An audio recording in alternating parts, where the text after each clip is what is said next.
Salut les gars. L'histoire commence à San Francisco. Caroline, une jeune femme pétillante, partage un secret intime avec nous. Elle a une vie plutôt bien rangée, un charmant appartement en centre-ville, un emploi de décoratrice d'intérieur dans l'entreprise de son ami Gillian, et une certaine stabilité. Mais derrière cette façade se cache une frustration plus profonde. Depuis 6 mois, Caroline est incapable d'atteindre l'orgasme. Elle en parle avec une sincérité touchante, expliquant que tout a commencé après une expérience désastreuse avec un livreur de pizza trop sûr de lui. Ce jour-là, quelque chose s'est brisé en elle comme si une connexion essentielle avait été coupée. Et ce n'est pas son seul problème. Chaque nuit, son sommeil est perturbé par son voisin. Elle ne l'a jamais vraiment vu, mais elle connaît son emploi du temps par cœur. Chaque soir, il ramène une nouvelle conquête, chacune plus bruyante que la précédente. Les gémissements traversent les murs comme des sirènes d'alarme, réveillant même Clive, le chat de Caroline, qui miaule en signe de protestation. Une nuit, elle l'observe discrètement à travers le judas. Il raccompagne une femme corpulente, puis, quelques heures plus tard, en accueille une autre, qui pousse des cris de chat. Oui, littéralement. Fatiguée, les traits tirés par les nuits blanches, Caroline se rend chaque matin au travail avec des cernes en guise de maquillage. Elle partage ses frustrations avec Gillian, qui lui avoue n'avoir jamais eu de soucis lorsqu'elle habitait là. Caroline en conclut que ce voisin est une vraie malédiction. Un soir, elle rentre accompagnée de ses 2 meilleures amies, Sophia et Mimi. Les 3 jeunes femmes ont bu quelques verres et décident de tendre l'oreille pour découvrir par elles-mêmes ce dont Caroline parle sans arrêt. Et, bien sûr, comme à son habitude, le fameux voisin est à l'heure. Les bruits traversent le mur. Chaque son, chaque cri, chaque coup contre la cloison résonne comme un coup de marteau sur les nerfs de Caroline. Walbanger, comme elle le surnomme désormais, semble avoir un harem personnel. Après quelques observations, ses amis réalisent qu'il fréquente 3 femmes différentes, probablement en même temps. Si cette révélation les amuse, pour Caroline, c'est la goutte de trop. La guerre silencieuse est sur le point de commencer. Cette nuit-là, Caroline en a assez. Assez des bruits, assez des nuits blanches, assez des miaulements de son chat devenu fou. Elle décide de prendre les choses en main. Elle enfile sa chemise de nuit rose préférée, traverse le couloir d'un pas furieux et frappe à la porte de son voisin. Quand la porte s'ouvre, elle se fige. Devant elle se tient Simon, torse nu, les cheveux encore décoiffés. Et Caroline, qui était venue avec l'intention de le gifler verbalement, ne peut s'empêcher de le détailler du regard. Grand, musclé, terriblement séduisant, mais elle se ressaisit. Elle est là pour parler des nuisances sonores, pas pour baver sur ses abdos. Elle lui reproche sans détour les bruits constants qui l'empêchent de dormir. Simon, loin de s'excuser, réagit avec froideur. Il lui rétorque qu'il est chez lui et qu'elle n'a aucun droit de lui dicter sa conduite. Pire encore, il se permet une pique cinglante, si tu ne fais pas de bruit, c'est peut-être parce que personne ne veut te faire crier dans ta chambre. Blessée mais digne, Caroline rentre chez elle. Le lendemain, elle raconte à ses amis cette confrontation tendue, tout en avouant qu'elle trouve Simon terriblement attirant, même si elle ne veut pas l'admettre à voix haute. Quelques jours plus tard, Gillian organise une fête. Et là, surprise, Caroline recroise Simon, qui se trouve être un proche ami de Gillian. Le choc est double.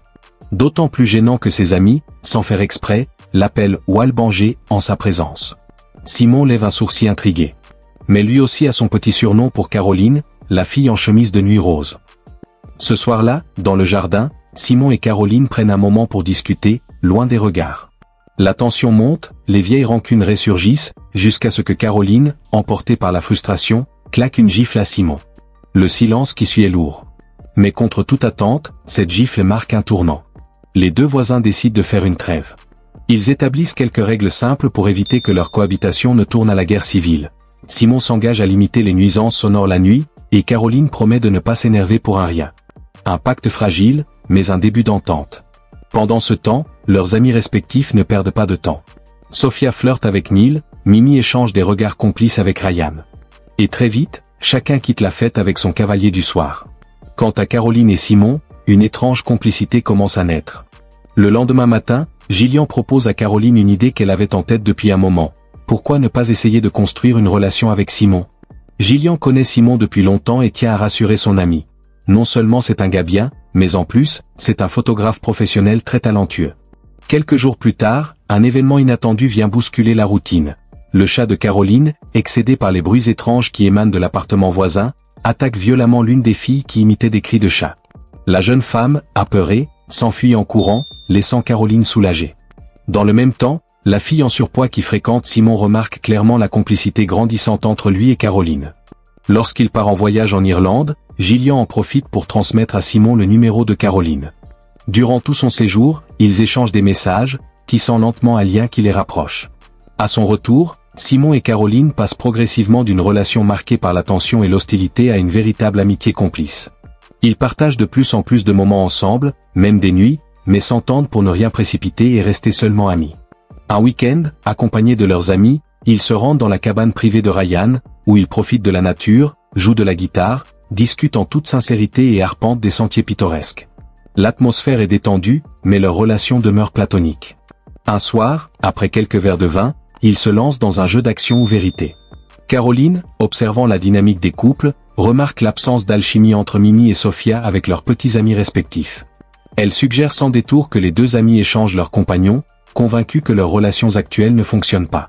Le jeu fait effet, Mimi et Sofia quittent le jacuzzi main dans la main avec leur nouveau partenaire, laissant Caroline et Simon seuls sous le ciel étoilé. Leurs sentiments, jusque-là contenus, commencent à s'intensifier, annonçant un tournant dans leur histoire. Mais Simon, soudainement, décide de faire un pas en arrière. Cette décision laisse Caroline blessée, confuse et bouleversée. Le lendemain, il lui confie honnêtement qu'il tient à elle, mais qu'il voulait éviter que leur premier moment intime survienne sous l'effet de l'alcool, craignant que cela ne gâche tout. Caroline accepte cette explication, même si elle reste partagée. Une semaine passe, et Caroline, se sentant délaissée, confie à Gillian son inquiétude. Simon ne lui a pas donné signe de vie, et elle craint qu'il ne soit plus intéressé.